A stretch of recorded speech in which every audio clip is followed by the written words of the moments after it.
Welcome to this issue of the Monday Minute. Hello, my name is Ken Freeman, and as we get started, let me say that today is a topic called Major Donors 101, an article by Dan Merrigan, who we have been partnering with for the last few weeks. And I want you to know that the reason that we're bringing this is that the response from last week's show brought us several responses. And it was common to almost every one of those that they were in need of learning how to find those major donors. Well, as ministry leaders, we all have a strategy for moving our annual donors to the top of what we might call the donor pyramid into a major donor category. For many organizations, though, this is an area where the question of how to do it stops all progress. You remember the donor pyramid, don't you? It's the foundation that is made up of annual donors who make regular or semi-regular gifts. The middle level is for major donors, and the top level is for planned gifts. The process of moving people up the pyramid is what we mean by the term donor development. For the annual donors, their gifts are usually very small and require regular communication to maintain this relationship. Donors are added to this list using acquisition activities such as mailers to targeted neighborhoods, newspaper ads, TV, radio spots, and other means whereby a person makes a gift for the first time. Through your regular mailings and e-newsletters, these donors stay with you or they don't. Most organizations will lose about 40% a year and replace them with new lists and more mailings. Those that stick around for a few years are sometimes motivated to volunteer, refer others, or increase their financial support. Those that increase their support are those what most ministries would think about when we say major donors. Another type of person is the obviously wealthy person. We hear about someone that just gave to a ministry that is similar to yours and or mine, and if we get introduced to them and tell them about our ministry, maybe they would give to us too. Does that sound familiar? Well, take a deep breath. With either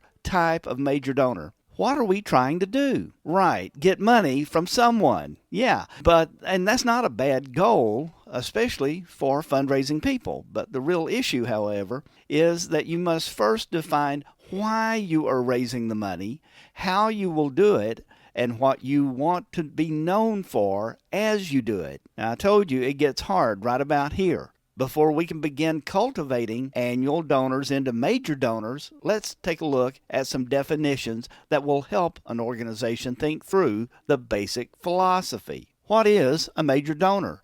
Simply put, a major donor is a person that cares enough about what God is doing through your ministry to invest the financial resources to help you accomplish your mission. Sounds pretty easy, doesn't it? This can be as simple as a person catching a vision, increasing their annual support, or a sophisticated plan that combines charitable giving, financial planning, estate planning into a cohesive financial plan that meets the needs of the donor and the ministries they care about. To find people who meet this definition, you need to be first in the mode of serving their interest before you can actually ask them to part with more money. Now, where do major donors come from? What I am asking isn't what neighborhood do they live in or what personality profile do they match, but what is the source of major donors? After working with dozens of ministries in many settings, I can tell you that major donors are a gift from God. They are something not to be taken lightly. How we steward these people says a lot about how much we trust God to provide for His ministry. Given all the pressure to support hundreds of organizations, donors that choose to add you to their budget have something special on their heart that connects with what God is doing through your ministry. You have to understand what it is before you can confidently ask them to invest toward meeting that goal or serving those people or whatever your mission may be. So how do we go about it? The final piece is to understand that these people need someone to talk with them, to thank them for their investment in the ministry, to share with them the hopes and dreams and problems and desires of the ministry. But it also means that you have to find out about what their mission in life is. I have likened this to a shareholder meeting where we would ask the donor, how are we doing? There is a process for moving them through the evaluation and using the most excited donors to invite others to the party. What's next? All of this begins with an understanding that development is ministry. Let me say that again. Development is ministry. Outlined in the book, The Ministry of Development, a good friend of mine, John R. Frank, CFRE, writes that development is the process of linking God's people with God's work. It is a much higher calling than secular fundraising and ultimately has to do with a person's biblical stewardship of the resources that God has entrusted to them. For ministries, this also applies to how we steward or manage the relationships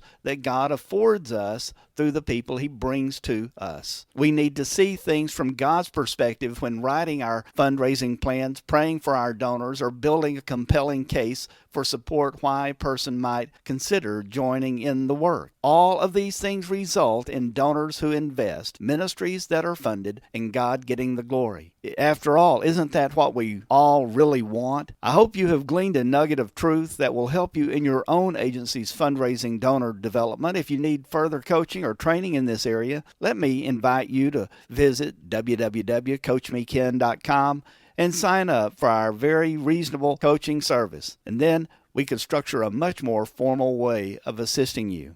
Now, right now, I invite you to go ahead and visit monday-minute.com. Bookmark the site, and then I hope that we can meet again next week when I will bring you another Monday Minute. Until then, remember, keep up the work you are doing. You are making a difference. This has been a broadcast of Monday Minute, an outreach of Last Harvest Ministries, Dallas, Texas.